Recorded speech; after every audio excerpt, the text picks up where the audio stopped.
Lola!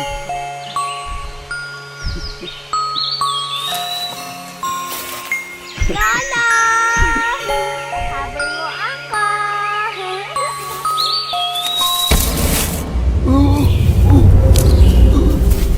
Dahan-dahan lang. Mag-ingat ka kasi.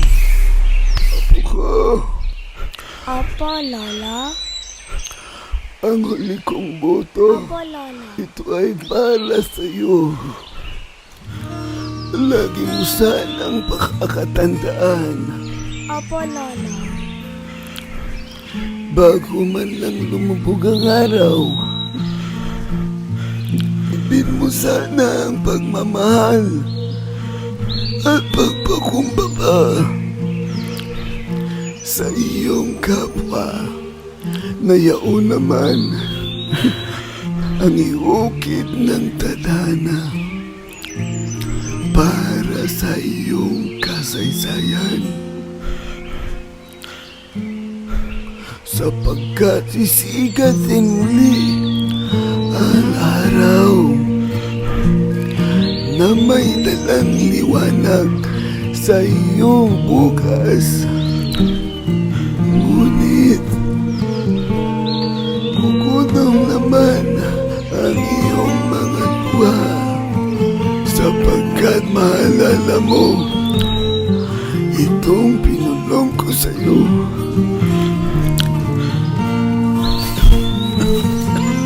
Malayo na ang aking nilakbay, marupok na ang aking mga tuhod, malabo na ang aking paningin.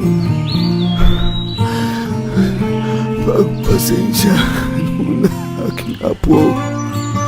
Ito lamang ang aking pamana sa iyo, ang huli kong boto.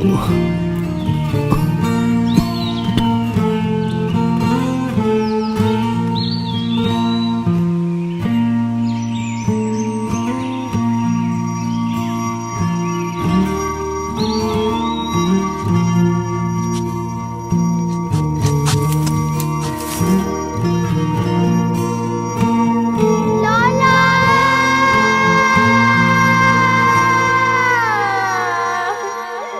Ngunit gugutom naman ang iyong mga luha. Lola! Lola!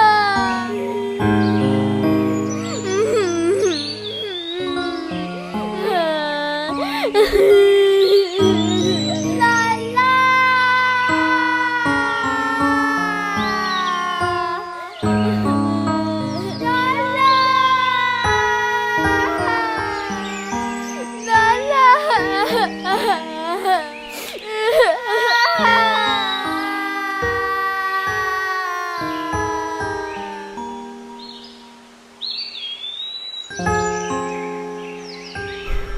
Sapagkat sisigatin muli ang araw na may dalang liwanag sa iyong bukas.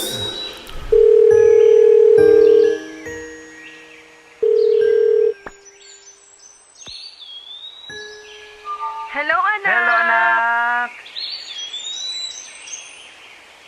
Kailan po kayo uwi, Mama, Papa?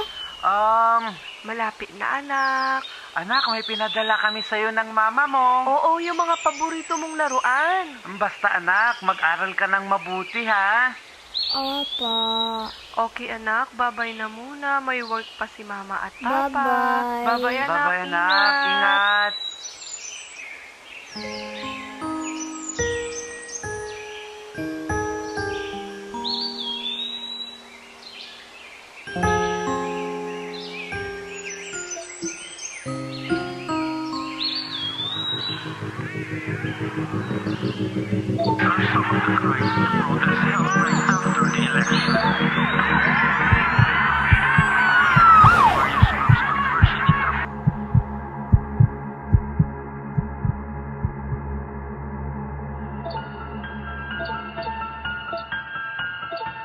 Various groups converging in Intramuros, Manila to question the results of the May 9 polls and the after-votes were cast. Ito lamang ang aking pamana sa iyo. Ang huli kong boto.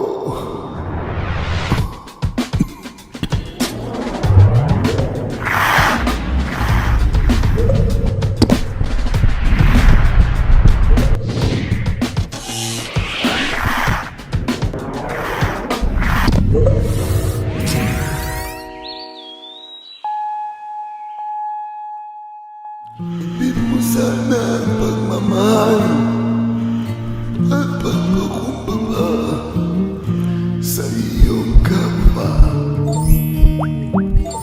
Ngayon naman ang iukit ng talaan para sa iyong kasaysayan.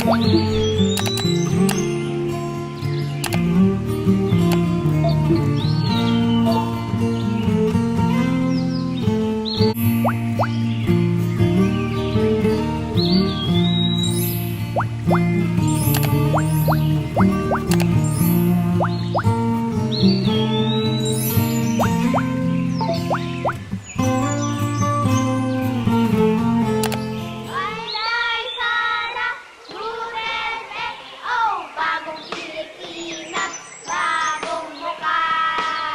May bisita na isang salita. Kaibigan ko, sa si Inday Sara Duterte, oh, bagong Pilipinas, bagong mukha. May bisita na isang salita. Kaibigan ko, sa si Inday Sara Duterte, oh, bagong Pilipinas, bagong mukha. May bisita na isang salita. Kaibigan ko, sa si Inday Sara Duterte, oh, bagong Pilipinas, bagong mukha. May bisita na isang salita. Kaibigan ko, sa si Inday Sara Duterte, oh, bagong Pilipinas. Sapagat alam niyo naman, ako'y galing sa industriya ng pamamayag for 40 years bago ako nag-design na mag-retire. Mga kasamahan ko dati itong mga ito, kaya nalulungkot ako because the general sentiment now is there is so much arrogance and every time they open their mouth, they open it with contempt, no? Anong nangyari sa ating mainstream media? Kung ayaw nyo kasing maitsipwera, maging patas kayo. Kasi kung totoong mga professional kayo, gawin nyong professional yung mga balita nyo. Kaya tingnan nyo, wala kayong binatbat kay Tangkay Janjan, Thinking Pinoy, Coach Jared, Madam Ellie, Mike Cervera, Maharlika at JDB. Kaya tuloy yung mga tao, pansin nyo, takot nang manood ng TV. Huwag na kayong manood dyan. Mga chipipa yan. Wala kayong mapapalang patas na balita dyan. Dito kayo manood sa SMNI, UNTV at Net25 Mata ng Agila. Pagdating sa radyo, 2x2, Anthony Taberna at Jerry Baha.